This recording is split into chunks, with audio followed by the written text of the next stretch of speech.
नमस्कार, मैं हूं शीतल राजपूत। बीच बहस में आपका स्वागत है। दिल्ली के मुख्यमंत्री अरविंद केजरीवाल बेंगलुरु से इलाज कराकर वापस दिल्ली लौट रहे हैं। केजरीवाल की शुगर, खांसी वगैरह ठीक हो गई है, लेकिन पार्टी की जो तबीयत अंदरूनी कला से बिगड़ी हुई है, क्या वो उसे ठीक कर पाएंगे? योगेंद्र यादव, प्रशांत भूषण का मामला हर रोज नए विवाद के साथ नई शक्ल में सामने आ रहा है। राजेश गर्ग ने केजरीवाल पर ही स्टिंग से आरोप लगाया कि वो कांग्रेस के विधायकों को तोड़कर सरकार बनाना चाहते थे। आप के ही अल्पसंख्यक विंग के नेता शाहिद आजाद ने तो केजरीवाल पर मुसलमानों को वोट बैंक समझने का आरोप एक ऑडियो टेप लीक करके लगाया। पार्टी के नेता एक दूसरे के खिलाफ आए दिन आरोपों का कीचड़ उछाल रहे हैं। ऐसे में बड़ा सवाल यही है कि केजरीवाल तो दिल्ली वापस आ रहे हैं, लेकिन अब करेंगे क्या? आम आदमी पार्टी का संकट निपटेगा या ये बवाल बढ़ेगा?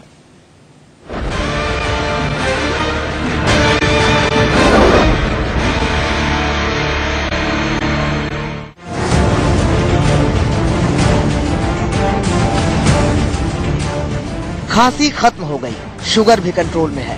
मैं अब काफी फ्रेश और फिट महसूस कर रहा हूँ और काम पर वापस आने के लिए उत्सुक भी हूँ। दिल्ली के मुख्यमंत्री अरविंद केजरीवाल का ये नया ट्वीट दिल्ली वालों के लिए राहत लेकर आया है। केजरीवाल बेंगलुरु में नेचुरोपैथी से इलाज कराकर आज दिल्ली लौट रहे हैं।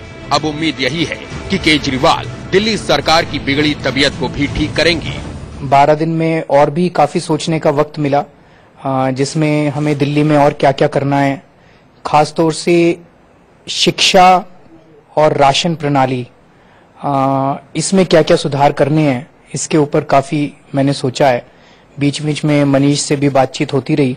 लेकिन बड़ा सवाल पार्टी में मचे घमासान को लेकर उठ रहा है कि क्या केजरीवाल इस संकट से पार्टी को बाहर निकाल पाएंगे?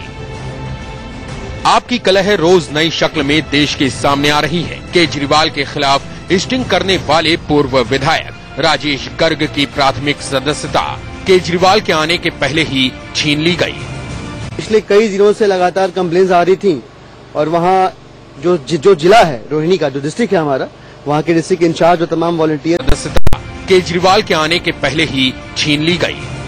पिछले कई दिनों से लगातार कंप्लेंट्स आ रही थी और वहाँ जो जिला है रोहिणी का, जो डिस्ट्रिक्ट है हमारा, वहाँ के डिस्ट्रिक्ट इंचार्ज और तमाम वॉलंटियर्स की कंप्लेन आई थी डिस्ट्रिक्ट डिसिप्लिनरी कमेटी के पास, जिसके ऊपर इन्वेस्टिगेशन चल रही है, जांच चल रही है और ये सस्पेंशन टिल पेंडिंग इंक्वायरी जो है प्रभावी रहेगा।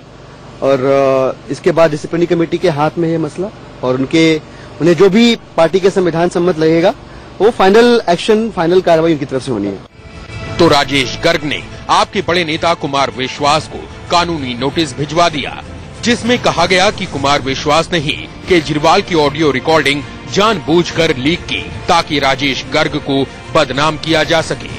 वहीं आपको दिल्ली में हराने की साजिश का आरोप झेल रहे शांति भूषण ने भी अपनी कड़वाहट एन केजरीवाल के आने से पहले निकाली। शांति भूषण ने दिल्ली के मंत्री गोपाल राय को अरसा पहले जो नैनो कार गिफ्ट की थी उसे वापस ले लिया। जबकि जय किसान आंदोलन की अगुवाई कर रहे योगेंद्र यादव की फजीहत बहादुरगढ़ में पार्टी के कार्यकर्ताओं ने ही कर दी। पार्टी से बगावत के लिए योगेंद्र को ही नमक की थैली देकर नमक की थैली भेंट की है अपने योगेंद्र यादव जी को कि वो पार्टी का नमक खाया है तो पार्टी का नमक जो है उसको अदा करे, उसकी कीमत अदा करे। खाली मीठी बोलने से, छुरा घोंपने से काम नहीं चलेगा। जितना टाइम मेरे जैसे छोटे आदमी का विरोध करने में लगाते हैं, उतना टाइम 4 किसानों के पास अगर वो आते और ये भूमि अध्यादेश का विरोध कर लेते, जो किसानों के साथ धक्का धोखा हो रहा है उसका विरोध में टाइम लगा देते तो बहुत अच्छा। 28 मार्च का दिन भी नजदीक आ रहा है। इसी दिन राष्ट्रीय कार्यकारिणी की अहम बैठक होगी। माना यही जा रहा है कि इस बैठक में प्रशांत भूषण और योगेंद्र यादव को पार्टी से बाहर निकालने पर अंतिम मोहर लग जाएगी। लेकिन सवाल यही है कि क्या तब आपका संकट खत्म हो जाएगा या बवाल यूं ही बढ़ता जाएगा? दिल्ली से शिवानी त्यागी के साथ ब्यूरो रिपोर्ट, इंडिया न्यूज। तो केजरीवाल बेंगलुरु से बिल्कुल चुस्त दुरुस्त होकर आ रहे हैं। खांसी भी ठीक हो गई, शुगर का लेवल भी नीचे चला गया है। खुद वो कह रहे हैं कि मैं काफी फ्रेश और तरोताजा महसूस कर रहा हूं। लेकिन पार्टी के अंदर जो बवाल चल रहा है उसको दूर करने में कितने कामयाब हो पाएंगे? खांसी तो चली गई, लेकिन इस बवाल से कैसे निपटेंगे और क्या आगे करने जा रहे हैं, करना चाहिए उनको? हमारे साथ एक खास पैनल जुड़ गया है इस पर बहस करने के लिए। हमारे साथ विजेंद्र गुप्ता, बीजेपी के वरिष्ठ नेता, जुड़े हुए हैं। हमारे साथ मीम अफसल हैं, प्रवक्ता कांग्रेस के। थोड़ी देर में हमारे साथ आपके आम आदमी पार्टी के प्रवक्ता प्रवक्ता भी जुड़ेंगे। सबसे पहले मीम अफजल साहब, आपके पास आती हूँ। आपको अभी अभी हमने और आप सभी ने अरविंद केजरीवाल को कहते सुना कि मैं बहुत तरोताजा महसूस कर रहा हूँ, तो आपको भी क्या नहीं लगता कि उन्हें अब खुलकर सामने आकर कम से कम जो बहुत सारे सवाल खड़े हो गए इंस्टिंक्ट्स के माध्यम से या पार्टी के विद्रोही लोगों के बयानों के माध्यम से, आके उनको सीधे तौर पर इन चीजों को एड्रेस करना चाहिए?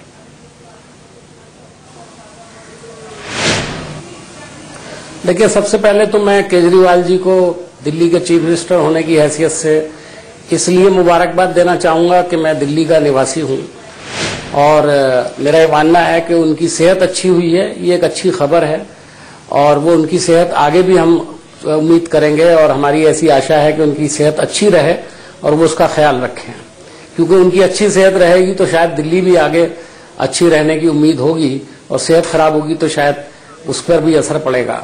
अभी आपने पूछा कि जो सवालात उठे हैं पिछले 10-12 दिन के अंदर, क्या वो उन्हें एड्रेस करेंगे? मेरा ख्याल है जरूरी है और उन्हें एड्रेस करना चाहिए, इसलिए कि वो इन इश्यूज से भारतीय आप पार्टी की जो इमेज है वो आवाम के अंदर काफी मजरूह हुई है, काफी उससे नुकसान पहुंचा है और बहुत सारे सवालात हैं जो यकीनन उनसे पूछे जाएंगे और मीडिया अभी इंतजार में है कि केजरीवाल जैसे ही अवामी तौर पर जरा बाहर आएंगे तो मीडिया उनसे ये सब सवालात पूछेगा और उनके साथी जिस तरह के बयानात दे रहे हैं, उनकी पार्टी में जो उठापटक चल रही है, जिस तरह से खींचा लेदर हो रही है, उन सब का इंतजार लोग कर रहे थे कि केजरीवाल साहब आएंगे तो वही इस पर अपना मौक़िफ़ बिल्कुल वाजे करके देंगे। इसलिए कि बाकी तो जो लोग हैं उनके, वो तो कुछ जो बोल रहे हैं उसके बारे में यही कहा जा रहा है कि ये सब उनके ही इशारे पर हो रहा है। अब हो रहा है या नहीं हो रहा है, ये तो खुद केजरीवाल साहब के मुंह से फ्रॉम द हॉर्स माउथ अब मेरा ख्याल चीजें सामने आएंगी और फिर दिल्ली के लोग असेसमेंट करेंगे कि कितना सही है कितना गलत है ये बात। लेकिन बिल्कुल ये बात तय है कि पिछले 12 दिन के अंदर आप पार्टी की इमेज को बड़ा धक्का लगा है, इसके बावजूद कि दिल्ली के लोग चाहते थे कि सिर्फ उनके मसाइल को लेकर के गुफ्तगू हो, उनके जो तमाम चीजें हैं जिनके वादे आप पार्टी ने किए थे उन पर बातचीत हो, उन सिलसिले में काम आगे बढ़े। लेकिन 10-12 दिन में अलावा छीछा लेदर के और कोई दूसरा काम नहीं हुआ। किसी को नहीं पता कि बिजली के बिलों का क्या हो रहा है, पानी का क्या हो रहा है। अभी तक कोई बिल भी जो कहा गया था कि 50% किया जाए उसका बिल भी अभी तक लोगों को मिला नहीं है। तो अभी सब इंतजार में ही हैं। लेकिन ये बात जरूर है कि लोगों की, दिल्ली के लोगों को तकलीफ है। 67 सीट उन्होंने इतनी बड़ी तादाद में दिलाई और उसके बाद भी वहां पर ये झगड़े हों, ये निहायत अफसोसनाक और चिंताजनक मामला। बिल्कुल बिल्कुल। हमारे साथ आम आदमी पार्टी के प्रवक्ता सोमनाथ भारती इस वक्त फोन लाइन पर जुड़ गए हैं। सोमनाथ भारती जी, अरविंद केजरीवाल ने कहा है कि मैं बिल्कुल चुस्त दुरुस्त हूं, पूरी दिल्ली इस बात से खुश है कि मुख्यमंत्री ठीक होकर वापस लौट रहे हैं। लेकिन हमने कुछ ही रोज पहले एक सर्वे कराया था और उसमें 71% दिल्ली की जनता ये चाह रही थी कि जो पार्टी के अंदर तमाम बवाल, जो मुद्दे उठ रहे हैं, जो उबाल पर हैं, योगेंद्र यादव का मामला हो, प्रशांत भूषण का मामला हो, तरह तरह के स्टिंग के माध्यम से जो बातें आई, तो 71% दिल्ली की जनता चाहती है कि केजरीवाल खुद इस पर कुछ बोले, इसके बारे में बताएं, लोग जानना चाहते हैं। तो क्या हम ये उम्मीद करें कि अब वो बिल्कुल चुस्त दुरुस्त हो गए तो ये तमाम मुद्दे भी एड्रेस करेंगे? नहीं, बिल्कुल, बिकॉज अरविंद जी का जो व्यक्तित्व है और जिस तरह की पीछे भी उन्होंने कैटेगोरिकल तरीके से साफ साफ शब्दों में अपनी विचार रखे हैं, कभी उन्होंने कोई जलेबी नहीं बनाई अपने विचारों की। तो इस जब जैसे ही अरविंद जी आएंगे तो सबको आशा भी और ये पूरी तरीके से दिल्ली के वासी को, हर वासिंदे को ये बात बताई जाएगी। लेकिन ये सबसे बड़ी बात ये उभर के आती है कि पार्टी का ये अंदरूनी मामला है। पार्टी के अंदर किस तरह का मंथन चल रहा है, इस मंथन से आखिरकार फायदा तो दिल्ली वासियों को ही पहुंचेगा, देशवासियों को ही पहुंचेगा। बिल्कुल सोमनाथ जी, आप सही कह रहे कि पार्टी का अंदरूनी मामला है, लेकिन दिल्ली की जनता इसलिए अरविंद केजरीवाल से जवाब चाहती है क्योंकि अरविंद केजरीवाल पर भी कई तरह के आरोप लगे स्टिंग के माध्यम से कि कांग्रेस के नेताओं को उन्होंने हॉर्स ट्रेडिंग की कोशिश की, फिर आपकी नेता अंजलि दमानिया खुद इससे तंग आकर छोड़कर चली गई। अपनी बात पूरी कर दूं जी। देखिए, पहली बात तो ये जो सो कॉल्ड स्टिंग ऑपरेशंस की बात चल रही है, दो प्राइवेट इंडिविजुअल्स के बीच में अगर हम पब्लिक स्क्रूटनी करने लगे उनके शब्दों का, उनके वानियों का, उनके स्टेटमेंट्स का, तो कोई भी आदमी कहीं भी कुछ भी नहीं बोल पाएगा। नंबर वन, इतनी प्रयास किए गए कि उनके शब्दों में हॉर्स ट्रेडिंग जैसी चीज निकाल ली जाए, नहीं निकली। सब फेल हो गए कि भाई हॉर्स ट्रेडिंग के लिए जो सबसे बड़ी चीज होती है कंसीडरेशन, क्या पैसा ऑफर किया गया, क्या पद ऑफर किया गया। आसिफ खान साहब के जो उन्होंने प्रॉमिस किया था हम वीडियो दिखाएंगे, वो वीडियो भी नहीं लेके आए। तो ऐसे ही है जैसे कि मैं बोलूं कि मेरे पास एक वीडियो है, उसमें नरेंद्र मोदी साहब या अमित शाह साहब किसी जगह पे दंगा कराने के लिए लोगों को उकसा रहे हैं और बोलो कि आज चला दो, वीडियो कल दिखाऊंगा, आप नहीं चलाओगे।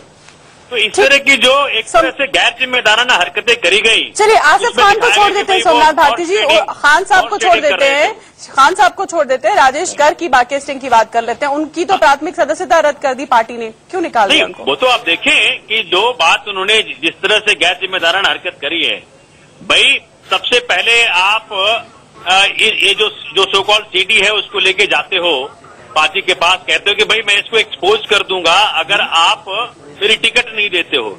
आप मुझे आज के तारीख में कोई बता दे कौन सा पार्टी और कौन सा नेता ऐसा होगा जो इतने क्रूशियल चुनाव के पहले ऐसे चीजों से ब्लैकमेल ना हो जाए। ये इसके दो कारण है, या तो उस नेता को सत्ता का लालच नहीं है ना, या ये जो कुछ भी प्रयास किया जा रहा है उसमें कोई दम नहीं है। क्या आपको नहीं लगता कि आंतरिक लोकपाल से इसकी जांच करा ले जानी चाहिए थी पहले, इससे पहले कि सीधा सीधा पार्टी तो सही से निकाल दिया? पहले ऐसे चीजों में कुछ हो तो सही जो हम उसकी जांच कराएं। वो जो कह रहे थे कि भाई 6 लोगों को पहली बात तो ये जो टेप है उसकी वेरासिटी नहीं, हमने चेक नहीं करवाई है, पता नहीं सच है या झूठ है। तो बिना वेरासिटी चेक कराए, बिना लोकपाल से जांच कराए आपने सीधे सीधे आप बात भी तो पहले बात तो समझिए कि अगर आप मान भी लो कि कंटेंट उसका, भाई जो हमने जो पार्टी ने फैसला किया है वो इसके बाद किया है कि जिस तरह की उन्होंने स्टेटमेंट्स आकर के दिए, मीडिया को दिए और पार्टी को बदनाम करने का प्रयास किया, यही राजेश गर्ग थे जो चुनाव के पहले कहते रहे कि विधानसभा भंग मत करो, कांग्रेस से जाके बात कर लो। एक इकलौते विधायक थे जिन्होंने पूरे पार्टी को तंग लेकिन आप ही के पार्टी के वरिष्ठ योगेंद्र यादव, प्रशांत भूषण ऐसी चिट्ठियां खुल्लम खुल्ला लिखते आए कि उसमें आंतरिक लोकतंत्र नहीं है, उनके खिलाफ तो इस तरह की कार्रवाई नहीं कर पाए आप। खैर एनीवेज केजरीवाल साहब चूंकि पार्टी के कन्वीनर हैं और जब हमारे 28 तारीख को नेशनल काउंसिल की मीटिंग है उसमें फैसला किया जाएगा, जो कुछ होगा देखा जाएगा। अच्छा चलिए, मैं आपके पास फिर लौटूंगी सोमनाथ जी, आप हमारे साथ जुड़े रहिए। मैं चलूंगी बीजेपी के विजेंद्र गुप्ता जी के पास। विजेंद्र जी, आपको नहीं लगता कि जिस तरह से इन्होंने आनन फानन में कार्रवाई की, एक्शन लिया राजेश गर्ग के खिलाफ बिना कोई जांच कराए, अभी बता रहे कि टेप की वेरासिटी भी हम साबित नहीं करा पाए हैं, अभी हमें उसको भी साबित करना है, तो मतलब ये तमाम चीजों की बिना जांच पड़ताल के ही पार्टी से निकाल दिया, तो ये जो नी जर्क रिएक्शन है ये क्या दिखाता है? देखिए, इसमें एक बात साफ है कि जब तक अरविंद केजरीवाल जी अपनी स्थिति स्पष्ट नहीं करेंगे, क्योंकि वो कन्वर्सेशन सीधा दिल्ली के मुख्यमंत्री अरविंद केजरीवाल के साथ है और इसी तरह से जो मुस्लिम्स के बारे में भी उन्होंने कहा, ये दोनों बहुत गंभीर मामले हैं। इस पर उनको अपनी स्थिति स्पष्ट करनी चाहिए, क्योंकि मैं ये समझता हूं कि लोग इस अपेक्षा में हैं कि वो अपनी स्थिति स्पष्ट करें, वो कहना क्या चाहते थे, उनके मन में क्या था, और जिससे काफी बड़े वर्ग को हताशा जैसी स्थिति पैदा हुई है। तो इस तरह ये सारी चीजें स्पष्ट होंगी तो जो कहा जाता है ट्रांसपेरेंसी की बात की जा रही है या पारदर्शिता पर विश्वास रखते हैं, उस पर लोगों का विश्वास जमेगा, वरना बहुत बड़ी संख्या में लोगों का विश्वास टूटा है इन घटनाओं से। हालांकि ये मामला उनकी पार्टी का इंटरनल मामला है, क्योंकि उनके अपनी पार्टी के लोग ही ये सब आरोप प्रत्यारोप कर रहे हैं। कोई भारतीय जनता पार्टी का इसमें सीधा प्रत्यक्ष कोई विषय नहीं है ये, तो इसलिए हमारा बोलना इतना जरूरी नहीं है जितना जरूरी इस पार्टी के अपने लोगों का स्पष्टीकरण देना है। बिल्कुल बिल्कुल, और सभी की सब यही आस लगाए बैठे हैं और उम्मीद कर रहे हैं कि अरविंद केजरीवाल इन सब मुद्दों को। जी सोमनाथ जी बोल रहे हैं, जी बोल रहे हैं, ये तो देश अभी देख ही रहा है किस तरह से देश की सम्मान और सुरक्षा की बात करने वाले अलगाववादियों से मिलकर के जम्मू कश्मीर में सरकार बनाते हैं। देश अभी देख ही रहा है किस तरह से महंगाई कम करेंगे और महंगाई के नाम पे इतनी बढ़ोतरी होती जा रही है। महिलाओं के अत्याचार कम करेंगे और महिलाओं के साथ क्या हो रहा है देश तो देख रहा है। लेकिन जो विजेंद्र जी इसमें कुछ ढूंढने का प्रयास कर रहे हैं उनको मिल नहीं पा रहा है। उन्होंने जो एक कहा कि मुसलमानों के प्रति ऐसे बोल दिया, उसमें अगर वो पढ़ पाते ढंग से और अगर निष्पक्ष भाव से कह पाते देख पाते, वो कह रहे हैं कि भाई मुसलमान होना जरूरी नहीं है। इसमें आप स्पष्टीकरण मत दीजिए, लेकिन ठीक है इसके बारे में सोमनाथ जी बहुत प्रयास केजरीवाल बताए ना, पार्टी के खिलाफ बहुत प्रयास कर लिया। अगर उन्होंने सही बोला है तो बता दे। सोमनाथ जी उनकी लोग तो जानना चाहेंगे ना सच उनकी क्या है। पार्टी में देश की सरकार में जो सब चल रहा है उस पर सवाल उठ रहे हैं, उस पर चर्चाएं भी हो रही है, लेकिन आपकी पार्टी की कला जो है उस पर भी वो भी देश देख रहा है। आपकी पार्टी की कला भी देश देख रहा है, उस पर भी सवाल उठ रहे हैं और वो किस तरह के स्तर छू रही है। मैं आपको एक एग्जांपल देना चाहूंगी। योगेंद्र यादव, आप जिनको पीएससी से हटाया गया लेकिन पार्टी के वरिष्ठतम नेताओं में से एक, उन्होंने पार्टी के लिए कितना जमीनी काम किया हम सभी ने देखा। लेकिन बहादुरगढ़ में हाल ही में पार्टी के कार्यकर्ताओं ने उन्हें नमक हराम बताकर नमक की थैली उन्हें दी। तो क्या आपको लगता है कि इस तरह का बर्ताव ऐसे नेता के साथ वाजिब है? देखिए, मुझे तो जानकारी नहीं कि ऐसा क्या कहाँ हुआ, कब हुआ, कैसे हुआ, लेकिन ये गलत है। ऐसा बिल्कुल नहीं होना चाहिए और इसकी मैं निंदा करता हूं। लेकिन आप बगैर सभी पक्षों को जाने किसी भी पार्टी की किसी पक्ष का हिमायती कर रहे हैं खुले चैनल के ऊपर, ये तो ठीक नहीं है। नहीं, मैं किसी पार्टी की हिमायत नहीं कर रही। मैं आपको एक बात बताना चाहती हूँ सोमनाथ जी, कल इसी चैनल पर हमने सुब्रमण्यम स्वामी के बयान पर भी चर्चा की है, उस पर भी सवाल उठाए हैं। मीडिया का काम है कि वो हर मुद्दा जो अफेक्ट करता है जनता के सामने आता है, हमने इस पर भी सवाल उठाए। और लेकिन आपकी पार्टी की कलह जो है वो भी देश देख रहा है, उस पर भी हम सवाल उठाएंगे। घर का अंदरूनी मामला है, अंदरूनी मामलों में बाहरी ठीक नहीं है। माफ कीजिए, अब आप पब्लिक डोमेन में आप पब्लिक डोमेन में आप घरेलू आपका कुछ रह नहीं गया है। नहीं, मैं तो कह रहा हूँ अगर चूंकि सड़सठ सीट लेकर आए हैं, अब आप जिम्मेदारी समझते हैं ना इसकी। विजेंद्र जी बैठे हुए हैं, अगर ये मैं तो चैलेंज करता हूँ आपके चैनल के थ्रू। आप 67 सीट की जिम्मेदारी समझते हैं कि नहीं समझते, ये बताइए। 67 सीट की जिम्मेदारी, फिर आप घरेलू कैसे अपना मसला बनाने लगे? अब आप जनता के हो गए भाई साहब। की जनता की सेवा, और मैं तो चैलेंज करता हूँ आपके चैनल के थ्रू। आप 67 सीट की जिम्मेदारी समझते हैं कि नहीं समझते, ये बताइए। 67 सीट की जिम्मेदारी, फिर आप घरेलू कैसे अपना मसला बनाने लगे? अब आप जनता के हो गए भाई साहब। की जनता की सेवा और पार्टियों की तरह उनका विश्वासघात नहीं, उनकी सेवा में बिल्कुल कोताही नहीं बरतनी। ये तो आप देख ही रहे हैं हमने किस तरह से अपने वादे पूरे किए हैं, पानी का हो, बिजली का हो। कहाँ आप तो लड़ झगड़ रहे हैं, कभी स्टिंग आ रही है, कभी ये हो रहा है, कभी वो हो रहा है। ये तो पार्टी का मामला है, गवर्नेंस का मामला। हमें चिंता है, गवर्नेंस हमें चिंता है। सभी ने सेलिब्रेट की आपकी जीत, आपकी 67 सीट की जीत पूरे देश ने सेलिब्रेट की, सारी मीडिया ने सेलिब्रेट की, सबने दिखाया आपकी सक्सेस। लेकिन हमें चिंता हो रही है आपकी अंदरूनी कलह को लेकर। हमारा जो एलिजियंस है, हमारा जो अकाउंटेबिलिटी है, आंसरेबिलिटी है जनता के प्रति, बिल्कुल निष्पक्ष भाव से जनता हमें देख रही है। और अभी रिजल्ट आया परसों, एबीपी न्यूज का सर्वे आया है, अरविंद केजरीवाल 60% लोगों के साथ सबसे बढ़त बनाए हुए, सबसे तो बढ़त बनाए तभी तो वो दिल्ली के मुख्यमंत्री बने, इस बात को कौन नकार रहा है? लेकिन मीर मसल साहब, जो सवाल उठे, क्या ये वाजिब नहीं है जिसको आपने लॉजिक से दरकिनार करने की कोशिश कर रहे हैं सोमनाथ भारती?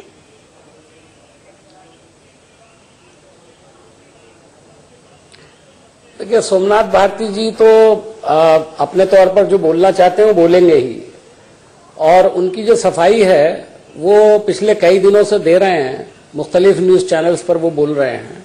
मुझे कोई नई बात उसमें नहीं लगी। मैं सिर्फ यही कहना चाहता हूं कि केजरीवाल साहब के आने के बाद जो सवालात अधूरे हैं, जिनका जवाब खुद उनके मुंह से आना चाहिए, मिसाल के तौर पर कांग्रेस को तोड़ने के ताल्लुक से जिस तरह का बयान आया, जिस पर आज उनके एक पार्टी के एक्स एमएलए को निकाल दिया गया है, जाके अभी पूछिए अपने विधायकों से वो कितने आतुर थे, तो उसके बारे में मिलने के लिए, उसके बारे में उनको मालूम था कि उनका फ्यूचर क्या है, अपने भविष्य उनको पता था, 0/0 हो गए। उसके बारे में इन्हीं कारणों से क्लैरिफिकेशन देने आपके नहीं थे, और उसके बारे में आपको क्लैरिफिकेशन अरविंद भाई ने आज तक अगर वो जीरो थे, बीजेपी वालों के साथ मिल रहे थे, तो आप किस लिए चले गए थे वहाँ? आप उनसे बातचीत क्यों कर रहे थे? कौन? आप क्यों उनसे बातचीत कर रहे थे? अगर वो भारतीय जनता पार्टी वालों से बात कर रहे थे तो आपने क्यों बात की उनसे? अभी तो आपको शर्मिंदा होना चाहिए था चैनल के ऊपर। नहीं, पूछ रहा हूँ मैं आपसे, अगर उनके क्रेडेंशियल इतने खराब थे तो फिर तो तोड़ लिया होता आपने। बताइए कहाँ वीडियो है? आपने उनको वजारत का लालच नहीं दिया, आपने उनको वीडियो कहाँ है? लालच नहीं दिया। बिल्कुल गलत कह रहे हैं आप। चेयरमैन बनाने की बात नहीं की उनसे। बिल्कुल गलत कह रहे हैं आप, बिल्कुल गलत कह रहे हैं आप झूठ बोल रहे हैं, आप चैनल के ऊपर झूठ बोल रहे हैं। इसलिए बात कर रहे थे आसिफ खान साहब को पूछिए वीडियो कहाँ है वो? आपने पार्टी की हाईकमान नहीं, वो खान साहब की बात नहीं कर रहे हैं, वो दूसरे की पार्टी की हाईकमान से बात करना चाहिए था। खान साहब ने आपको भी अंधकार में रखा, देश को भी अंधकार में रखा, जनता को अंधकार में रखा। पहले तो आप सो कॉज नोटिस इशू उनको करिए, पूछिए कि भाई कहाँ है वीडियो वो, इस वीडियो के बदले। लेकिन आप फिर भी बराबर मिल रहे थे उनसे। अरे वो सबको अंधकार में रख रहे थे, आप ही उजाले में थे। कौन मिलना चाह रहा था और क्यों मिलना चाह रहा था उनसे पूछिए पहले, इन्वेस्टिगेशन उजाले में थे। अच्छा चलिए भाई देखिए आगे बढ़ते, सब पूछ लिया ना, आगे बढ़ते। मीम अफजल साहब, सोमनाथ भारती, आगे बढ़ते हमने। अच्छा ठीक है सोमनाथ भारती, ये बताइए करके जो है ना आपने अपना तरीका बना रखा है। दिल्ली के मुख्यमंत्री अरविंद केजरीवाल हैं, आपने कहा उनका काम है सरकार चलाना, लेकिन वो पार्टी के संयोजक भी हैं। तो क्या इस हैसियत से वो इन तमाम सवालों का जवाब देंगे? क्या वो योगेंद्र यादव और प्रशांत भूषण पर सीधे सीधे कुछ बोलेंगे? अब देखिए जो कुछ भी मामले हैं ये पार्टी के अंदरूनी मामले हैं, और ये बिल्कुल ही जो हमारा कॉन्स्टिट्यूशन है, जो संविधान पार्टी का है, उसके अनुसार अंदरूनी मामले हैं। और आप मीडिया में डिस्कस करते हैं, ये कहाँ से अंदरूनी मामले हैं? आप रोजाना तो मीडिया में आपके लोग डिस्कस करते हैं। देखिए कोई किसी को निकाल रहा है, कोई किसी के बारे में बोल रहा है। भाजपा अंदरूनी मामला है तो अंदर लड़िए ना, सड़क पर क्यों लड़ते हैं? मौके चाहिए कि तनिक सा कहीं कुछ दिखे और सड़क पर क्यों लड़ते हैं?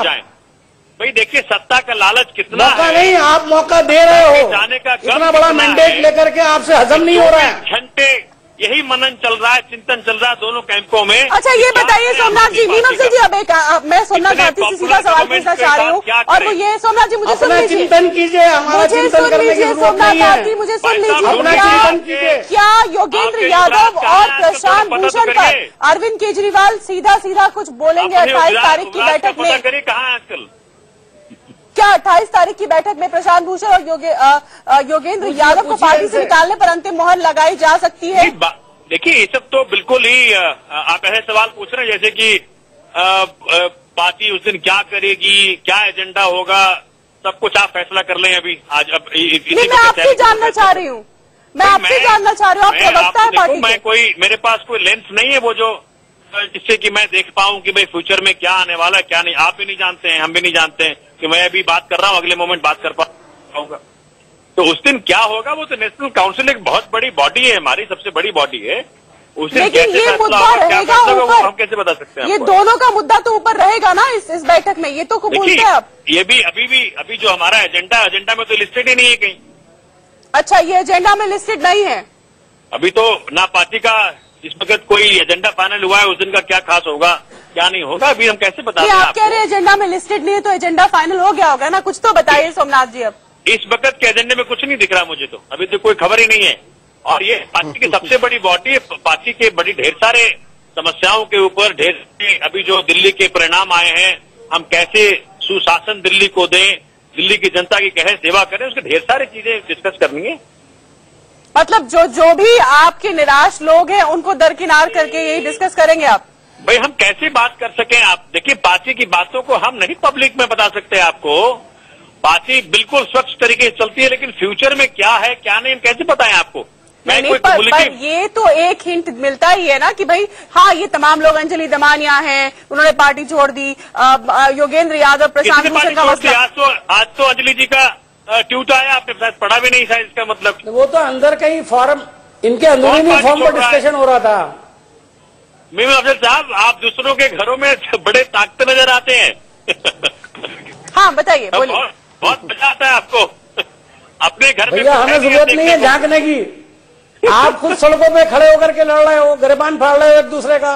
मीम अफजल साहब ये आप तो बड़े पुराने राजनीतिक हैं, आपको पब्लिक तो देखेगी ना, वोट दिया उन्होंने आपको। जहाँ फ्रीडम होती है वही जाकर के इस तरह के विचार डिफरेंट होते हैं। मतभेद होता है तो बोलिए ना, फ्रीडम है, और जो बोलेगा उसको हम बाहर नहीं कर देंगे। फ्रीडम है, जैसे अभी किया है अधिकतर लोग जो छोड़ रहे हैं, जो निराश है, वो कहते हैं कि ऐसा नहीं है, तमाम तरह के सवाल उठते हैं और इसलिए ये सवाल उठना लाजमी भी है। अब देखना हमें ये है कि अरविंद केजरीवाल क्या सीधे तौर पर इन मुद्दों को एड्रेस करते हैं, क्या प्रशांत भूषण, योगेंद्र यादव, अंजलि दमानिया सरीखे तमाम असंतुष्टों के मसले पर कुछ बोलते हैं। खुद अभी तक उन्होंने चुप्पी साध रखी है, कुछ देर बाद वो दिल्ली पहुंचने वाले हैं। देखना है कि उनका क्या इस पर रवैया रहता है, क्योंकि दिल्ली की जनता चाहती है कि वो मुख्यमंत्री है, उनको मैंडेट दिया गया है, तो इन तमाम विवादों पर वो कुछ बोले। आप सभी का हमारे साथ जुड़ने के लिए धन्यवाद। फिलहाल इस बहस में इतना ही, लेकिन